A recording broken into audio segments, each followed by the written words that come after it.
Duterte's war on drugs, a legacy of violence. Rodrigo Duterte's presidency in the Philippines from 2016 to 2022 was marked by his infamous war on drugs. This campaign, aimed at eradicating illegal drug use and trafficking, quickly descended into a brutal crackdown. Thousands of Filipinos, many from impoverished neighborhoods, were killed in police operations and vigilante-style killings. Duterte's rhetoric, often incendiary and encouraging violence, further fueled the bloodshed. The international community, including human rights organizations and the United Nations, condemned the campaign's brutality and called for accountability.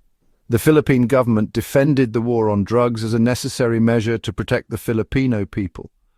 However, the sheer scale of the killings and the lack of due process raised serious concerns about crimes against humanity. The International Criminal Court, ICC, launched a preliminary examination in 2016 and a full investigation in 2021. Despite Duterte's withdrawal of the Philippines from the Rome Statute in 2019, the ICC maintained jurisdiction over crimes committed from 2011 to 2019. The ICC's investigation into the war on drugs continued despite the Philippines' withdrawal from the Rome Statute. Prosecutors gathered evidence, including testimonies from witnesses, victims' families, and experts. Their findings pointed to a systematic and widespread attack on civilians, with the Philippine National Police playing a central role. In March 2025, the ICC issued an arrest warrant charging Duterte with crimes against humanity, specifically murder. The ICC's decision sent shockwaves through the Philippines and the international community. It marked the first time a former head of state from Asia had been indicted by the court. The court alleged that Duterte, along with other high-ranking officials, had implemented a policy to eliminate suspected drug users and dealers. This policy was carried out through extrajudicial killings and other inhumane acts. The warrant was a testament to the ICC's commitment to holding even the most powerful accountable for their actions. The issuance of the ICC's arrest warrant put immense pressure on the Philippine government. Duterte, now out of office, remained a powerful figure in the country. His successor, President Sara Duterte, faced a dilemma: cooperate with the ICC or defy the court and face international condemnation. In a surprising turn of events, Philippine authorities arrested Duterte on March 11, 2025. The arrest, carried out in Manila, was swift and seemingly without resistance from Duterte. The following day, he was surrendered to the ICC and flown to The Hague, Netherlands. The decision to cooperate with the ICC signaled a potential shift in the Philippines' stance towards international justice. Some speculate it was a strategic move to appease the international community and repair the country's image.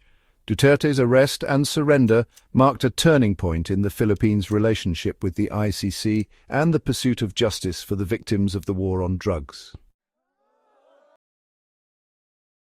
Section 4. Divided nation reactions to Duterte's arrest. Duterte's arrest and surrender ignited a firestorm of reactions in the Philippines. Supporters, many of whom viewed him as a savior who had brought peace and order, expressed outrage. They denounced the arrest as a betrayal of Philippine sovereignty and an attack on a beloved leader.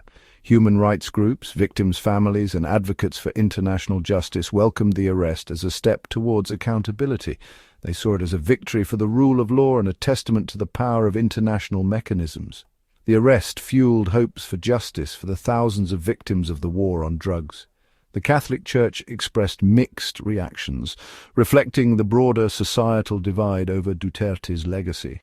The division within the Church mirrored the nation's polarized views on the ICC's involvement. Section 5. Legal challenges and the ICC's jurisdiction.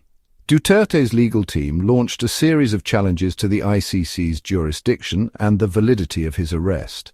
They argued that the ICC had no right to investigate or prosecute Duterte as the Philippines had withdrawn from the Rome Statute. Supporters filed petitions with the Philippine Supreme Court challenging the legality of the government's cooperation with the ICC. These legal challenges highlighted the complex legal and political issues surrounding the case.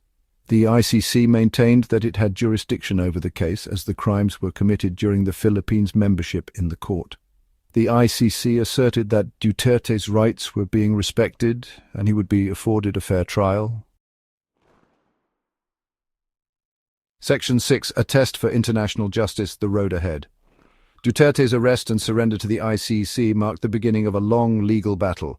The ICC scheduled a confirmation of charges hearing to determine whether there was enough evidence to proceed to trial.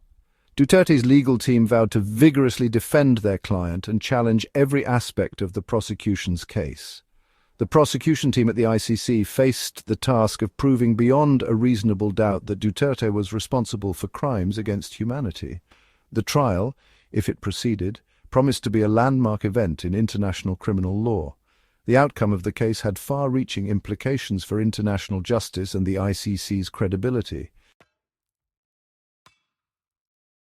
Section 7. A global stage.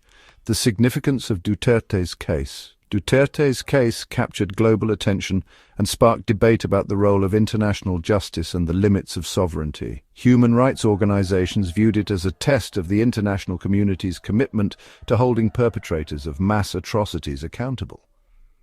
The case highlighted the challenges faced by the ICC, often criticized for its slow pace and limited resources. Duterte's arrest demonstrated the court's willingness to take on powerful figures, regardless of their political stature. The outcome of the case had the potential to either strengthen or weaken the ICC's legitimacy and influence. Duterte's case underscored the vital role of international institutions like the ICC in pursuing justice, even in the face of formidable challenges.